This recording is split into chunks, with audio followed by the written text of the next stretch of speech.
What's up? My name is Sarah and I'm with Mobility Duo and I teach yoga to snowboarders. Today we're going to do a 10-minute flow that you can use before you go to the mountain. So before you even get in the car, just wake up, use this guy, and I hope you enjoy. Okay, so we're going to start this practice with a child's pose position. So what that means is knees are going to be nice and wide, big toes are going to be touching, tops of the feet on the floor, and then just sit your butt onto your heels first. From here, walk your hands all the way out, bringing your forehead down to the ground. And when you're here, just breathing in and out through your nose. And this is a really good opportunity to check in with the body. So how are your ankles, your knees, your hips? Checking in with your low back, your shoulders, your neck, your wrists. Maybe crawling your hands a little bit more forward. Good. Really allow your rib cage to expand with your inhale. Contract with your exhale. Beautiful. Good. When you're ready, go ahead, coming up into a tabletop position. So hands are going to be right underneath your shoulders, bringing your knees right underneath your hips. And we're going to waken up the spine a little bit by tucking our tailbone, rounding our spine, tucking your chin, exhale into our cat.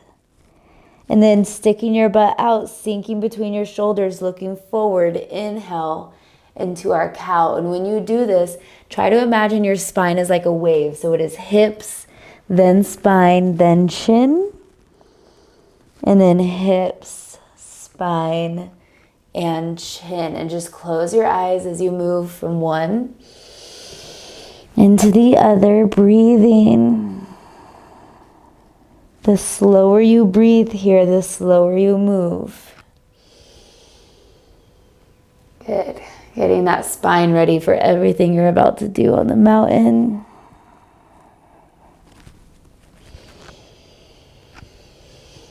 Good. One more exhale. And then release back down into a neutral spine. From here, left hand to the center of the mat. Inhale, take your right hand up to the ceiling. Exhale as you send this right hand through this hole here, bringing your right shoulder, right ear on the ground. Good. And there's a couple things you can do here. You can crawl your left hand all the way up overhead. You could interlace your left hand on top of your right. You can take your left hand behind you, or you can just leave your left hand on the ground by your face. Totally up to you, but just breathing. Again, allowing your rib cage to fully expand and contract. You might feel some pops. That's okay. Letting this twist get you ready for heel side, toe side rotations.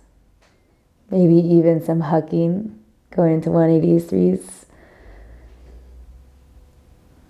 Good. When you're ready, go ahead and release your left hand back down by your face. Press the ground away as you take a big inhale, arm all the way up. And then exhale back into a tabletop position. Good. Right hand to the center of the mat. Inhale, press the ground away as you take that left hand all the way up. Exhale, send that left hand through the hole, left shoulder, left ear on the ground. And again, whatever you did on the other side with your left hand, do it on this side with your right hand. And breathe. Noticing how your spine feels.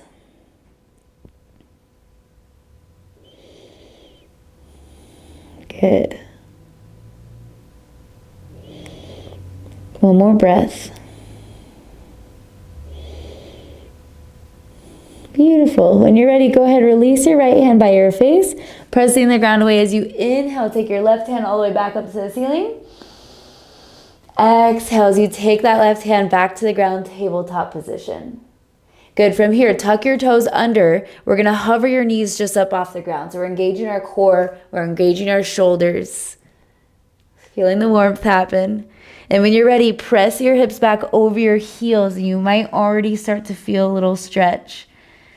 But from here, slowly start to straighten your legs. going into a downward facing dog. Now in this position, it does not matter if you have straight legs or not, because oftentimes if you have straight legs, it makes you start to round your spine. What we do want is a straight spine. So bend your knees as much as you need to, pressing one heel down to the ground, then the other. This is so good for stretching out your calves and hamstrings. And as you know, especially if you're toe side a lot, your calves are going to be on fire. So stretching them out now. This is a really good one to do if you're practicing strapping in while staying standing, because it loosens up your hamstrings in order to do so. Good. And when you're ready, slowly walk your feet all the way to your hands. And you can bend your knees as much as you need to do so. So I even bend my knees, ending at the top of the mat in a forward fold. So in a forward fold, always keep a small bend here because it saves your hamstrings and it saves your low back. And this is pretty similar to strapping in too. So you just let your head hang, grabbing each elbow. Breathing here for a moment. Feeling the backside of your legs open up with every breath. Maybe even some of your low back. Good. And when you're ready, go ahead and release your fingertips down onto the mat. We're going to take our left foot back into a lunge position. Good. And in this position, we're opening up that left hip flexor. So sitting with your chest nice and tall, both your toes and your heels on the ground. Oftentimes I see this. Drop your heel down. And then press through the back heel, trying to get your thigh parallel to the ground.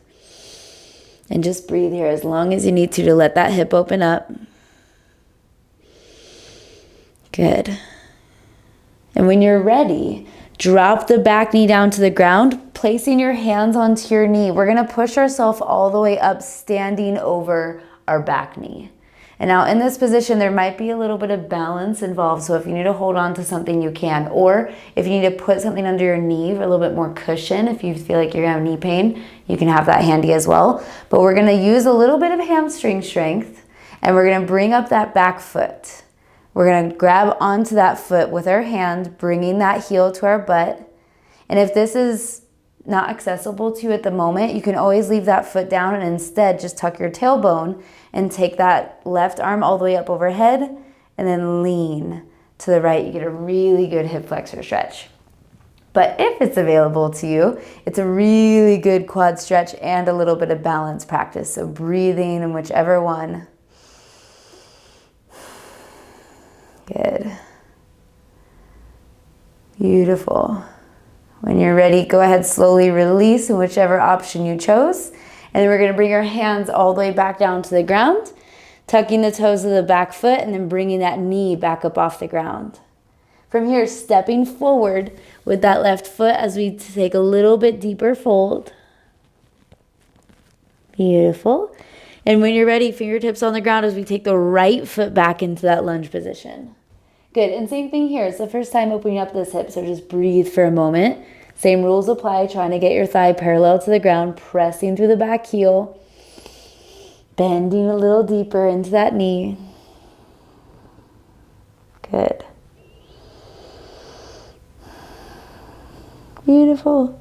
When you're ready, go ahead, slowly bend that knee all the way back down, bringing your hands onto your knees as you press yourself back, standing over your back knee. And again, whichever one you did on the other side, do on this side as well. So whichever option you choose, either bringing up that heel to your butt or tucking your butt under and taking that right arm overhead. But either way, looking at a spot that doesn't move for a little balance, and breathe. Getting your quads and your hip flexors to open up a little bit. Good. When you're ready, slowly release out of whichever one you chose. And then we're taking our hands all the way back down to the ground, bringing that back knee up, and then stepping forward, going back into that forward fold. Good. Hanging here for just a moment. And then when you're ready, bend into your knees a little bit more as you slowly roll up one vertebrae at a time. At the top, big inhale, swoop your arms all the way up. And then exhale, hands to heart center, Samastiti. All right, I hope you enjoyed your 10-minute flow before the mountain. Hopefully you're ready to ride. And if you want more of these yoga flows specifically made for snowboarders, you can check out the description below. We have our link to our website where you can find our membership, where you can do yoga for snowboarders, workout for snowboarders, etc. And if you just want to check out our pages, you can find us on YouTube and Instagram at Mobility Duo.